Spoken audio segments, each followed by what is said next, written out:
The cold dawn of April 12, 1961 creeps over the silent launch site, painting the vast Kazakh sky in muted shades of blue and gold.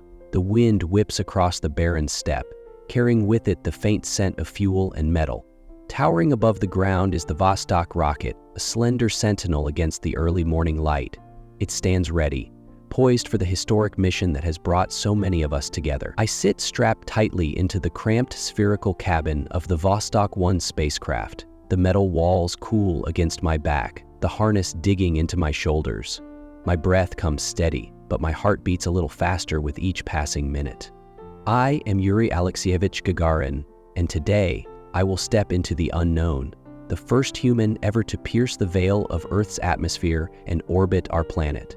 Every humming piece of machinery, every flickering light seems amplified in the stillness of the cockpit. Outside, I can imagine engineers rushing about, final checks being made, and a sea of cables and instruments fine-tuned by expert hands. The chatter from ground control crackles through my headset, calm and methodical. That steady stream of Russian banter is an anchor in this moment, a reminder that I'm part of a vast collective of minds, each determined to make this launch a success. And yet, amid the tension, my thoughts wander. They drift back to my childhood and the small village of Klushino, where I was born in 1934. I recall the rustling of birch leaves in a gentle summer breeze, my father's steady hands guiding me as he taught me to work with simple farm tools. The war changed everything. German occupation left our home destroyed. We faced cruel hardships, and I watched my parents struggle to keep our family together. Even as a child, the sound of passing aircraft overhead intrigued me, stirring within me a question: what would it be like to fly? Back then, I had no idea how far that question would eventually take me. My path to this seat atop the rocket was filled with more trials than I could have imagined. Growing up during World War II taught me resilience. Those early experiences of occupation and hardship etched tenacity into my soul. When the war ended, I was still just a boy, but the desire to explore the sky had already taken root. In my teenage years, I joined a local flying club where I took to the controls of small planes. I still remember the loud buzz of the propeller and the exhilarating thrill of lifting off the runway for the first time. I felt weightless, invincible. For a brief moment, all the wounds of war and the struggles of daily life fell away. That passion for flight guided my educational choices. I pursued studies in aviation, and my journey led me to serve in the Soviet Air Force. The training was rigorous. Long days spent poring over aircraft manuals, hours in flight simulators, and many more in the cockpit. Not everyone who wanted to become a fighter pilot could handle the demands, but I poured every bit of my determination into succeeding. Over time, I earned my place as a pilot, training first on propeller aircraft and later graduating to the roaring MiG jets that represented the cutting edge of Soviet aviation. Nothing compared to the feeling of a jet engine roaring behind me, propelling me faster and higher than I ever thought possible. In the late 1950s, talk of launching people into space grew louder. The Soviet Union had already stunned the world by sending the first artificial satellite, Sputnik 1, into orbit in 1957. Suddenly, the idea of humans venturing beyond Earth was no longer a distant fantasy. It was real, and it was within reach. The Soviet leadership, eager to maintain an edge over the Americans, initiated a bold search for individuals who could become cosmonauts. They wanted young, healthy, skilled pilots, ones who could handle intense physical and psychological challenges. I learned of the secret selection process through quiet whispers on the airbase. More than 3,000 candidates would be screened for a mission many thought was impossible: to place a human being in orbit around Earth. At the time, my focus was purely on flying, but something about space called to me. It was the next frontier, a place no human had ever been. I submitted my name, never imagining I would be chosen. The day I received my official selection letter remains one of the most surreal experiences of my life. I was among a small group, eventually 20 men, who were invited to train as cosmonauts. The scientific and engineering minds of the Soviet space program, guided by Sergei Korolev, whose name was known to few outside a tight circle, as his identity was a closely guarded state secret, believed they could accomplish the unimaginable. Their conviction was contagious. Soon, we arrived at a location outside Moscow that would eventually become known worldwide as the Cosmonaut Training Center in Star City. In 1960, after months of interviews, medical examinations, and battery after battery of tests, I was selected as part of the elite Vostok cosmonaut group. Our training regimen was designed to push every boundary of human endurance, both mental and physical. In the centrifuge, we were spun at terrifying speeds to mimic the crushing forces we'd experienced during liftoff. I recall the sensation of my chest being pressed so hard I could barely draw breath. My body felt like it was made of lead, each cell screaming for relief. But we had to endure it because that was only a fraction of what real spaceflight would demand. Hour after hour, day after day, we underwent these drills until our bodies adapted. Equally intense were the isolation chambers. Ground control and mission planners worried about what might happen to a person's mind when cut off from the familiar sights and sounds of Earth. So they placed us in soundproof, windowless rooms, sometimes for days, to see if we could maintain our composure. No ticking clock, no voices, no external cues about whether it was morning, noon, or night. It was in those hours of solitude that I confronted the sheer immensity of what it might mean to be alone in the vacuum of space. There would be no one to talk to but myself, and perhaps the distant voices of ground control. We also practiced water landings, wilderness survival, and any number of emergency scenarios. The uncertain nature of spaceflight meant we had to prepare for every possibility. Our spacecraft could touch down far from the planned landing site, or we could be stranded for hours or days before rescue teams found us. Each new test reminded me that venturing into space was fraught with dangers unknown to any explorer who had gone before. Meanwhile, we studied orbital mechanics and spacecraft systems as if our lives depended on it. Because in truth, they did. We pored over diagrams showing every wire, fuse, valve, and gauge inside the Vostok capsule. Even though the spacecraft's primary controls were automated, the designers wisely included a manual override system sealed behind a code. Should the automation fail, the cosmonaut could step in. That code was a closely guarded secret, given to us in a sealed envelope that we would only open if absolutely necessary. This arrangement recognized the delicate balance between trusting the machine and trusting human skill. While we wrestled with the technical details, we were also swept up in the currents of Cold War politics. Nikita Khrushchev and the Soviet leadership saw our success or failure as a sign of the nation's technological prowess. Every accomplishment in our training was quietly celebrated. Still, despite the secrecy and pressure, camaraderie flourished among us cosmonauts. We became like brothers, bound by the knowledge that each of us was risking our life for something larger than ourselves. Many nights, we'd gather in the barracks, exhausted from the day's training. But we'd share stories, dreams, and sometimes fears. Our greatest worry was not death. We had all come to terms with that possibility. But the idea of letting our country down, or failing to push the boundary of what was humanly possible. On April 11, I hardly slept.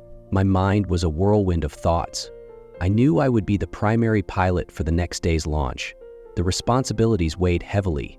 I would represent the Soviet Union on a global stage. More than that, I would represent humanity's first real attempt to put a human being into orbit. My heart pounded as I lay in bed, staring into the darkness. If the mission succeeded, it would be a triumph for our entire race, a sign that we could move beyond our home planet. If it failed, the repercussions would be severe, both for me personally and for the program.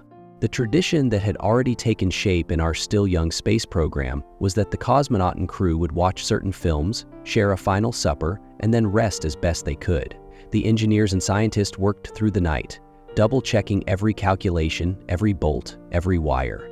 On my end, I tried to calm myself by reflecting on my training, reminding myself that I was ready, that I had done all I could to prepare. And yet, the enormity of the moment was impossible to ignore. That same night, elsewhere in the world, leaders and scientists in the United States were anxiously watching. They had their own astronaut program, Mercury, preparing to launch a human being into space. Ever since the Soviets had launched Sputnik, the so-called space race had accelerated, with each nation determined to prove its technological and ideological superiority. Tomorrow's mission would be a milestone in that race, and I was at the center of it. The pre-dawn hours at Baikonur Cosmodrome were cold and brisk, the sky vast and unending. I suited up in my bright orange flight suit, a mixture of excitement and solemnity in the air. Outside, the rocket loomed large, its 4 boosters and central core stage forming a powerful column that would soon erupt in a tremendous blaze of thrust. A sense of ceremony hung over everything, from the final medical checks to the moment I signed my name on the log before boarding the bus that took me to the launch pad. A modest tradition had already begun. Just as we boarded the bus, I asked the driver to stop. I stepped off and, in an echo of the very first cosmonaut test runs, relieved myself against the right rear tire of the vehicle. It was a humorous, human moment amidst the towering seriousness of the day, a small superstition that many cosmonauts would continue in the years to come. By the time I was strapped into the spherical capsule of Vostok 1, the sun was just beginning to chase away the shadows.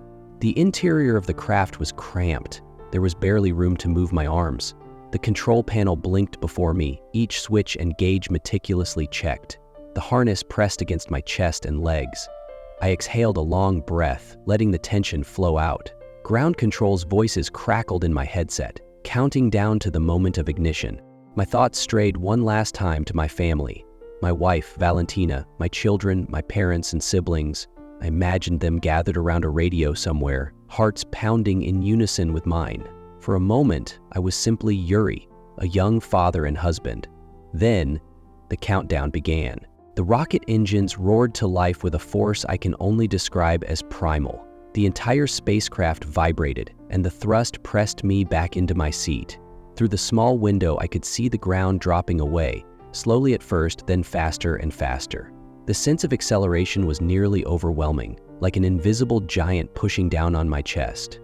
G-forces piled on, nearly 8 times Earth's normal gravity. My vision narrowed, and I reminded myself to breathe steadily, to trust the hours in the centrifuge that had prepared me for this exact moment. Inside, I called out, "Let's go!" the words bursting out of me in excitement and determination. Higher and higher we climbed, the roar of the engines and ever-present thunder. Then, something extraordinary happened. The sky began to darken, shifting from pale blue to deep navy, and finally to the blackness of space. A brilliant arc of Earth's horizon curved beneath me, the sun illuminating swirls of clouds above the seas and continents. With the final stage burning perfectly, Vostok 1 reached orbit.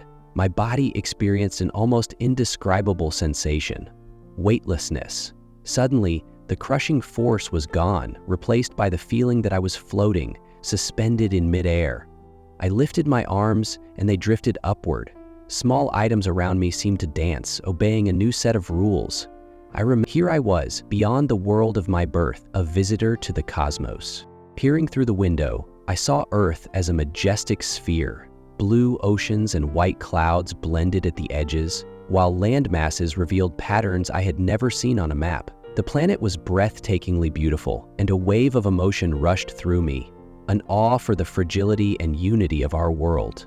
Up here, there were no borders, no visible lines to divide nations or ideologies, just one shining, living planet. Ground control asked for updates, and I reported each detail: cabin pressure, temperature, my physical condition, how I felt mentally. I tried to maintain composure, but inside I was brimming with excitement. The reality of my situation was staggering. I am in space. Every childhood dream, every training exercise, every sacrifice and hope had led me to this moment.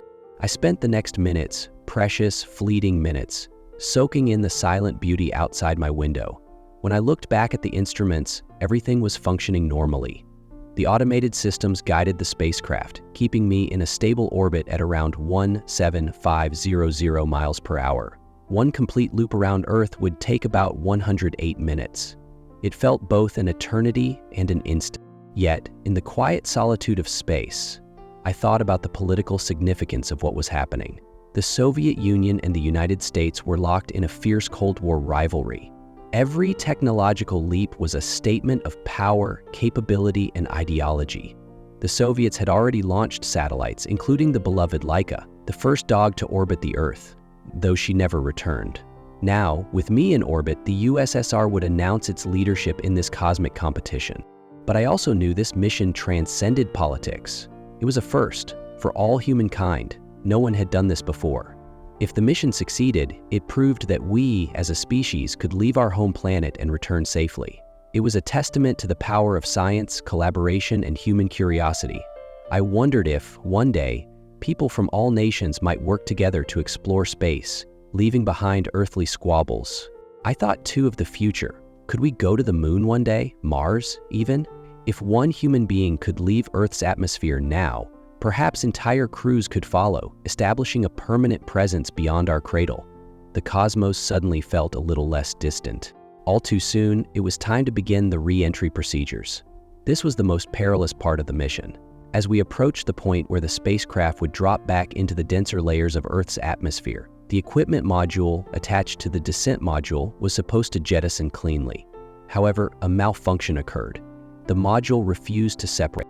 Inside the descent capsule, I felt the spacecraft begin to spin wildly, buffeted by atmospheric drag. Fiery streaks appeared outside the window as we tore through the upper atmosphere at thousands of miles per hour. The connection between the modules caused the craft to oscillate violently. The heat shield glowed red-hot, and I could hear metal creaking under the intense forces. My training kicked in. I checked the instruments, braced myself, and prepared for the possibility of manual intervention. Then, with a sudden jolt, the stubborn equipment module broke free. The spinning stabilized, and I felt the spacecraft settle into the correct orientation for re-entry. Relief flooded me. The air outside howled as friction ate away at the speed, generating an inferno of heat. Yet the heat shield held, and after what felt like an eternity, we slowed enough to deploy the parachute. At around 7 kilometers above the ground, I ejected from the Vostok capsule, a planned procedure because of the design limitations on landing. My body was suddenly in open air, and I pulled the chute handle. The canopy billowed open above me, jerking me upright. For a few seconds, I simply hung there, suspended between the sky and the earth below.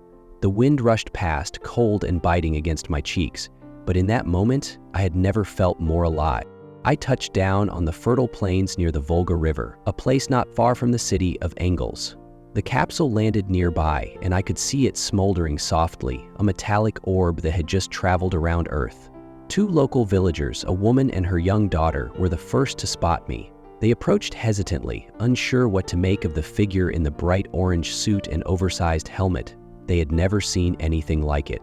I removed my helmet and tried to calm them, explaining that I was a Soviet citizen, just like them, and that I had come from space. Their eyes widened in disbelief, and in that moment it struck me how surreal this must have looked, a man descending from the sky, speaking of orbits and spacecraft. The child clung to her mother, staring at me as though I were a creature from mythology. Once the shock wore off, kindness took over. The villagers offered me some food and water, and I thanked them. Looking around at the wide, familiar earth, the smell of soil and grass, I felt an overwhelming sense of gratitude. Soon, rescue teams arrived, whisking me away for immediate medical checks. Despite the jarring landing, I felt fine, exhilarated even. The real shock came when I learned how rapidly the news had spread. Radio stations across the Soviet Union were announcing the triumphant flight. Crowds gathered in city squares, cheering and weeping with joy. My name, Yuri Gagarin, was on everyone's lips. It was as though, for a brief moment, the entire nation and much of the world put aside their differences to celebrate this achievement. Messages of congratulations poured in from every corner of the globe. For the Soviet government, it was a resounding political victory. Premier Khrushchev himself called to express his delight. He joked about my flight, saying that I had beaten the Americans again. Meanwhile, ordinary citizens felt a sense of pride and unity. We had proven that a human being could leave Earth and return safely. I was taken to Moscow, where throngs of people lined the streets, waving flags and holding signs. Military bands played and banners hung from buildings proclaiming Soviet greatness in space. As I rode through those jubilant streets, I smiled and waved, but inside I kept thinking that this was bigger than just one country. Yes, the Soviet Union had accomplished something extraordinary, but I knew that the entire human race had taken its first step into the infinite realm of the cosmos. Life turned upside down almost immediately. I was hailed as a hero of the Soviet Union, awarded medals, paraded in front of dignitaries, and sent on peace missions to other countries.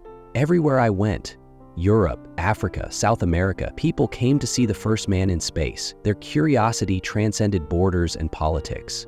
Children wanted to touch my hand, adults offered gifts and tokens of respect, and leaders asked me what it felt like to see Earth from above. Through these encounters, I realized that my journey had ignited something profound in countless people. It made them believe that humanity could reach beyond the confines of our planet, that we were capable of more than warfare and rivalry. The emotional weight of it was at times overwhelming. I remained a pilot and a soldier, but I had also become a symbol of possibility and hope. Still, I yearned to return to the skies. Despite the fanfare, I asked to resume my training, to prepare for additional missions. The space program continued onward, with new capsules, new plans. Valentina Tereshkova would soon become the first woman in space. Alexei Leonov would make the first spacewalk. Each time I heard of a new milestone, my heart soared, knowing that the path I walked was now open for others. When I reflect on my single orbit around Earth, I can still see it vividly, that thin arc of atmosphere hugging the planet's curvature, the interplay of light and shadow, and the cosmic darkness beyond.